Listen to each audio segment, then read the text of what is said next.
Hello, everyone. I'm David Dubato, and this is the latest episode of The Dictators for Monday, April 27th, 2026. My partner, co host, and friend Jonathan Fink will probably not join us today. The last anyone saw of Jonathan, he was wandering around the streets of London and was heard quoting from Macbeth outside of 10 Downing Street before he was tackled and whisked away to an undisclosed location by the London Metropolitan Police. So hopefully I'll find out the status of my dear friend Jonathan later, and if not, I will check in with the police and make sure they're taking good care of Jonathan and that he's in good spirits. In any event, like I said, he may or may not be here for the rest of this episode. Before I launch into the episode, and we've got two main topics to discuss today, I want to let everyone know to please join me here tomorrow on the No Delusion Zone here on YouTube for a live stream, as well as you can catch it on my Substack, protectingtherepublic.com. They'll both be live streams. They will both be streamed at 10 a.m. Eastern Time, 3 p.m. UK time. And my very special guest is Ken Harbaugh. Ken is a former U.S. Navy pilot. He also has an extremely popular podcast, the Ken Harbaugh Show, and is one of the founders of a very, very popular social media platform, the Midas Touch.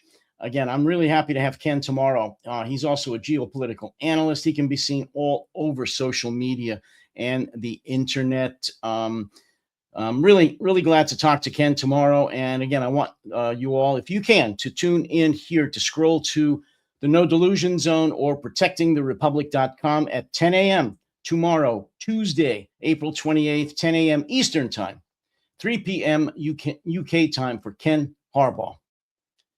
But today, the main focus, and really, I was just going to talk about Ukraine today. I was going to talk about the incredible job they've done, the inventions, the basically how they have redefined warfare, modern warfare. Ukraine has, and they are just incredible. And I'm going to get into that in just a minute. But I'd be stupid. I'd be remiss if I didn't talk about one of the biggest stories of the day worldwide. Something that happened Saturday night. And that was the shooting that took place in Washington, D.C. at the journalists' annual dinner with President of the United States. And this took place in the Washington Hilton's ballroom. No one was injured, but there was apparently an attempt on the life of the President of the United States, Donald Trump. I am not going to get into all of the conspiracy theories that are now floating around concerning that incident. It is another one of these. Yeah, WTF. And there's been a lot of those recently, and there's going to be a lot more, especially with this administration. What I will say is that, as usual, the Trump administration hasn't made it any easier to not listen to some of the conspiracy theories. And I'm going to play something to you right now by one of my not favorite people, a short video clip from the White House black, as I call it, the spokesperson for Donald Trump, Caroline Leavitt, who very rarely, if ever, tells the truth. And when she does talk, it's fairly nauseating and obnoxious. But this is Caroline Leavitt speaking just before the dinner, the journalist dinner in Washington, D.C. on Saturday evening, paying special attention to the last few words, the statement that she made while being interviewed by a journalist, a far right-wing journalist. And again, this is just before the dinner. Caroline Leavitt, White House spokesperson. And you are, as you know, this man is ready to rumble, is he not? He is ready to rumble. Uh-huh. I will tell you, This speech tonight will be classic Donald J. Trump. It'll be funny. It'll be entertaining. There will be some shots fired tonight in the room. So everyone should tune in. It's going to be really great. I'm looking forward to hearing it. I mean, I don't know what to say about that, except it's pretty weird. And of course, millions of words have already been written and spoken about this on social media. That video, that clip is on fire all over the internet, and it should be. Just before this dinner, where shots were fired, and I'm going to play another clip about that in just a moment, the White House spokesperson, Caroline Leavitt, allegedly jokingly, says that shots will be, quote, there will be some shots fired tonight, quote, from Caroline Leavitt. And sure enough, just a little while later, there were some shots fired. I'm not going to speculate on what that means. You can speculate. You can tell me what you think if you want to in the comments now or later. Again, there's enough conspiracy theories out there and people opining, speculating, guessing on what happened that night, whether or not she was giving a very unsubtle tip towards what was going to happen in just a little while. But that's there for you to see and hear. So, you know, you make of it as you will. The only other clip I'm going to play about that incident, the shooting incident over the weekend in Washington, was a clip of the actual shooter in this case that was posted by Donald J. Trump himself afterwards on his infamous Truth Social. It's about, well, it's less than a minute. I think it's 42 seconds long. And I'll comment about that clip afterwards. But watch this. President Trump just posted what appears to be the first surveillance video of the shooting incident at the White House Correspondents' Dinner. In the video, you can see a man sprint through the security screening area. Multiple agents draw their weapons in the direction the man just took off, and then a flood of agents head in that direction. The president also posted these pictures he says are of the suspect in custody on the ground. He's being described as a 31-year-old man. The president says that this suspect is from California, lives in an apartment, and that the president says is believed to be a lone wolf shooter. Officials say one Secret Service agent was shot at close range but is in good spirits and has spoken with the president. The suspect is being treated at a hospital for his injuries. The president says that we will learn very soon more about his motives. Okay, as I said, I'll give some brief comments about that. And again, I'm not going to get into any conspiracy theories. I'm just not going to do it. It's a waste of time. It won't go anywhere. There's certainly enough pundits and analysts and just people all over the internet and social media that are going to do that, have been doing that, and will continue to do that. So you don't need me to add my guesses to all of that. What I will say, a few things actually on that. Right after this happened, I mean, within, I think it was 7 minutes, both Donald Trump and then, of course, his cult of bootlickers posted all over the internet that this shooting incident proves the need for a new White House ballroom. And regarding that, I have to post this again. WTF? WT blank and F. What does this shooting incident have to do with a new White House ballroom? Obviously nothing, unless you might think that it's just further obfuscation, further diversion away from the Epstein files. I think pretty much everything that happens now that comes from the White House or any of the cult bootlickers around the White House, in the U.S. Congress, MAGA, anything that comes out of their mouths or that they write and post has to do with diverting from the Epstein files.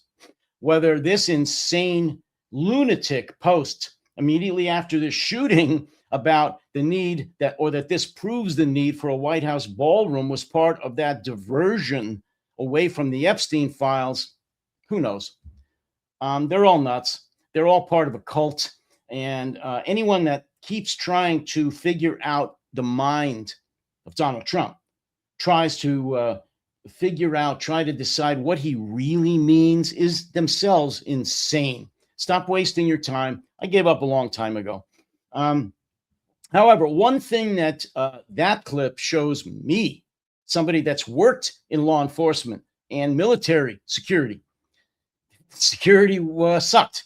The security was horrendous. Why do I say that? I'll point out some obvious things. This incident, meaning the dinner, the Washington dinner of the journalists, took place, was located in the Washington Hilton in their large ballroom. This individual that you just saw face down, well, running through the outer ring of security and then face down in that clip, was staying at the same hotel as the dinner. He was checked in there.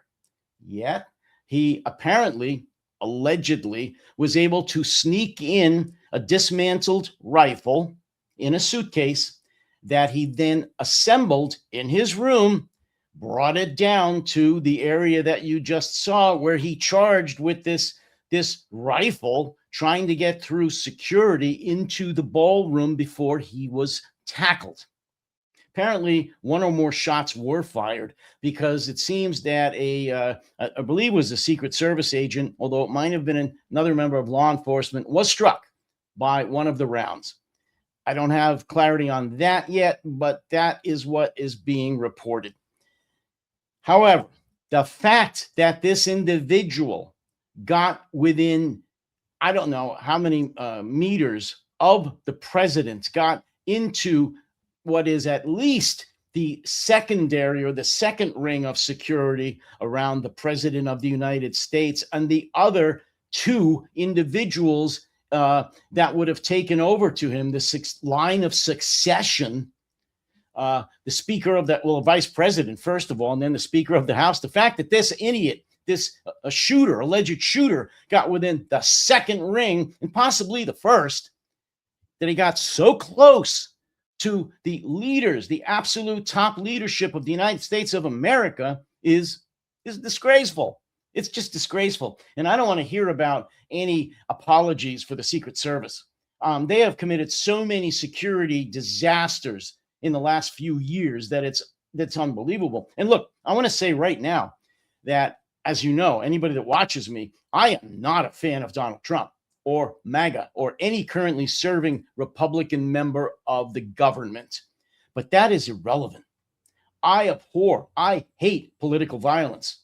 I do not support political violence in any way, shape, or form.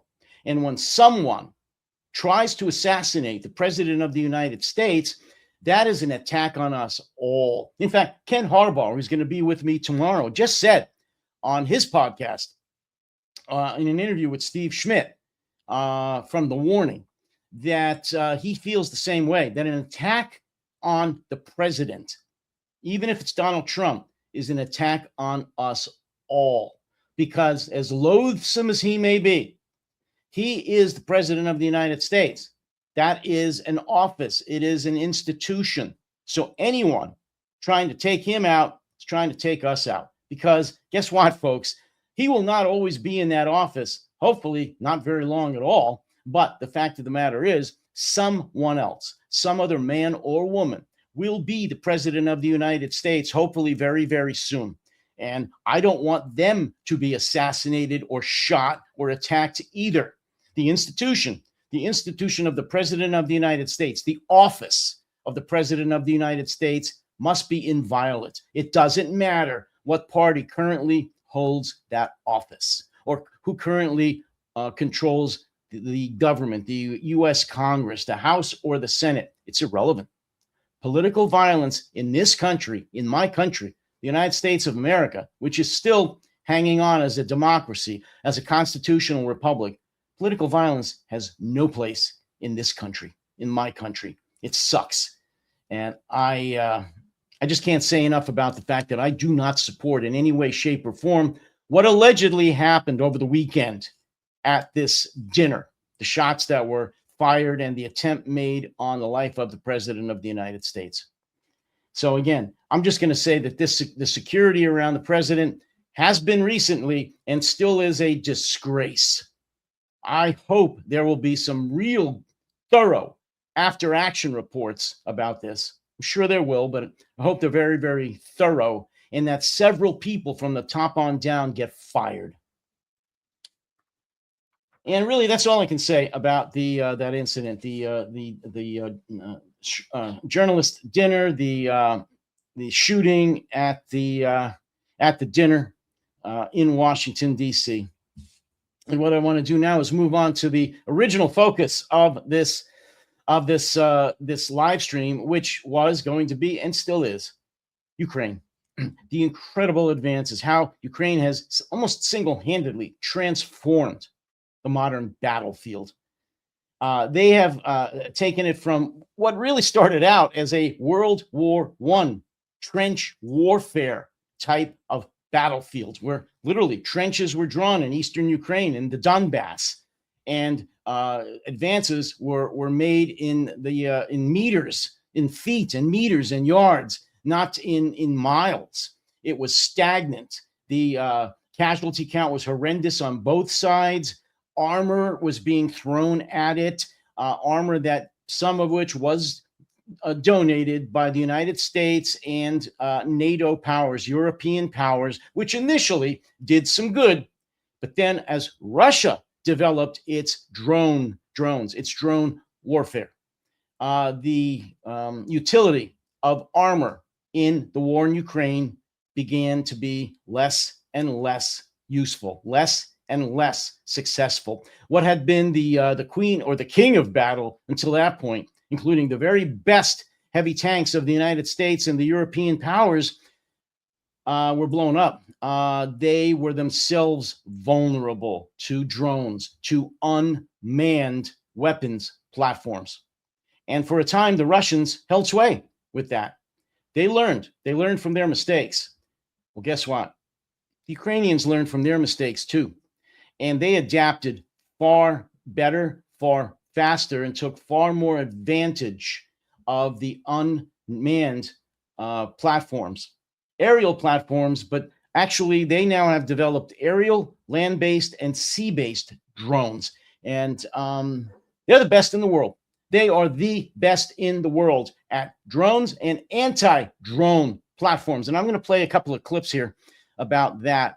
What's going on here. This particular clip actually is about how the Ukrainians have advanced unmanned aerial or drone warfare so much that they are now giving away or hopefully selling their expertise to other countries, not just NATO, but in this clip, you'll see where else the Ukrainians are offering their expertise in drone and anti-drone warfare.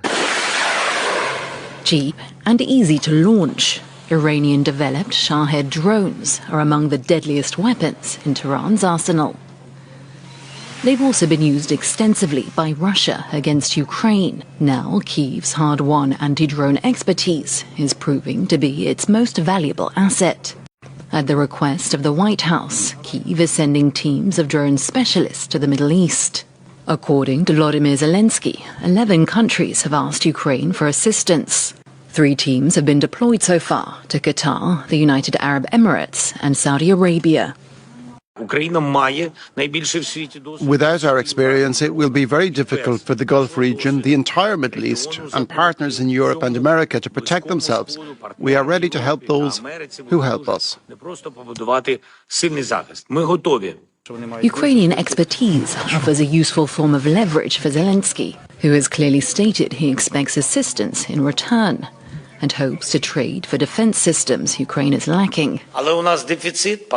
We have a deficit of PAC-3, yes. If we're talking about weapons that we're short of, then it is PAC-3 missiles. If they give them to us, then we will give them our interceptors.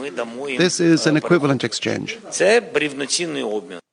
Kyiv has been forced to innovate to deal with Shahed drones, as traditional defense systems proved too expensive. You can't shoot down Shaheds with missiles that cost $5 million each. No economy in the world can afford that. We can also teach them how to distinguish different types of targets when there's a clutter of information on the radar. Expertise that was developed due to necessity. Moscow has launched more than 60,000 Shahed drone attacks against Ukraine in nightly barrages. As I said, Ukraine had to learn the hard way. They had to learn from the constant, deadly, and inhumane drone barrages that were sent against them by Russia. They had to watch, sometimes helplessly, as just hundreds, sometimes thousands of drones, along with missiles and other weapons, destroyed their infrastructure, their energy infrastructure, sometimes apartments, sometimes schools, nurseries, libraries, malls, and so forth. And at the beginning of the war and throughout the middle part of the war, they weren't helpless, but they certainly weren't able to shoot down all of these drones. But they learned. Now they are employing some incredibly cheap but effective anti-drone drones. And it's kicking the ass of the Russians. So watch this next short clip. A Patriot missile costs $3 million. The drone it's shooting down costs $35,000. Ukraine figured out a better way. This week, they're bringing it to the Gulf. President Zelensky announced that 3 fully equipped Ukrainian teams are deploying this week to Qatar, the UAE, and Saudi Arabia. Their mission, teach the Gulf how to hunt Iranian drones the way Ukraine learned how to hunt them over Kyiv. I've watched this evolution with my own eyes, literally from the window of my hotel room in Kyiv. The tracer fire of truck-mounted machine guns firing into the night sky. Soldiers waiting for a Shahed to fly almost directly overhead. They had to be in the right place at the right time. Short range, visual range. It worked, but it didn't scale. In Kyiv alone, they could never have enough teams with trucks to protect everyone and everything. The result, critical infrastructure regularly clobbered. The breakthrough is this. Instead of waiting for a drone to come to you, you send a drone to hunt it. Interceptor drones in the parlance. $3,000 to $5,000 each. Faster than a Shahed, and they chase. Today, 70% of Shahed drones downed around Kyiv are killed this way. The same Iranian drones terrorizing this region have been terrorizing Ukraine for years. Ukraine learned to stop them the hard way. The Gulf is about to get the shortcut. Jason Bellini, Scripps News Group, Tel Aviv, Israel. So there you have it. Ukraine, who was the victim for years of Russian drone warfare, who watched their own cities and their own people suffer, and in many cases die, their energy infrastructure be destroyed, and having their own people suffer throughout very cold, dark winters. Well, they've turned the tables now. Not only are they, as this last clip showed you, employing very cheap but very efficient and deadly drones against the Russian drones, some of them Iranian drones, but they are also selling that expertise to other countries, not only NATO, but as it showed earlier in another clip, to the Middle East. And what that's going to do, aside from raising the prestige of Ukraine, who I've said now is the leader of the democratic world, it's going to bring in some badly needed hard currency, some revenue from the oil-rich Middle Eastern states that are going to pay for the expertise of Ukraine. And they should. And they should. It's been hard-earned. This expertise doesn't come easy. Let me just read something here before I get to another clip about the drones. On the night of April 25th and 26th, just a day or so ago, Ukrainian forces struck the Yaroslav oil refinery, one of Russia's major fuel processing facilities, causing a fire. The plant has an annual capacity of about 15 million tons and produces gasoline, diesel, and jet fuel. And it talks about further, these drone operations are increasingly reaching deep into Russia's rear, including a strike in Chelyabinsk, more than 1,800 kilometers from the Ukrainian border. So again, a drone attack struck Russia. more than 1,800 kilometers from the Ukrainian border, and it's just getting further. They have struck many targets now in the vicinity of Moscow, recently Ukraine, the Ural Mountains, of course, all over Crimea and southern Russia. They have developed, as I said, not only just aerial drones and anti-drone warfare platforms, but land-based drones. Let me just show you an image here of one of those. This is a Ukrainian combat drone. Recently, there's been several stories in the media about how Russian troops are surrendering to these robots, to these unmanned infantry weapons platforms that are being deployed by the Ukrainian military. Russians are holding up signs saying, "We surrender" to these unmanned infantry vehicles. Here's another shot of them loading one of these unmanned infantry fighting vehicles onto the back of a pickup. These have become very, very successful, and they are developing even more sophisticated and deadly models of these infantry fighting vehicles. And I just want to play one last clip here, if I may. And this has to do with, I'm really, really happy. Actually, I have to say, I'm happy that the Ukrainians have developed their drone warfare to the point where they, after years of suffering, are able to enjoy deploying, seeking out Russian troops with these new deadly unmanned weapons platforms and just demolishing the Russian troops. So I'm going to play, this is the last clip I'm going to play about this. This has to do with with the warfare, the deadly drone warfare that the Ukrainians are employing against the Russian invaders. So this is about a 2-minute clip. So sit back and watch this, please. There's a new deadly weapon in the Ukraine war, and it's proving highly effective. It's called a fiber optic drone. It's not wireless, but connects by a long cable to its pilot, stretching many miles. Unlike wireless drones, these wired versions are immune to electronic interference, which takes out a large portion of the drones in Ukraine. This means that wired drones are almost impossible to defend against. You can see how Ukrainian troops fired multiple shots at this incoming Russian drone without success.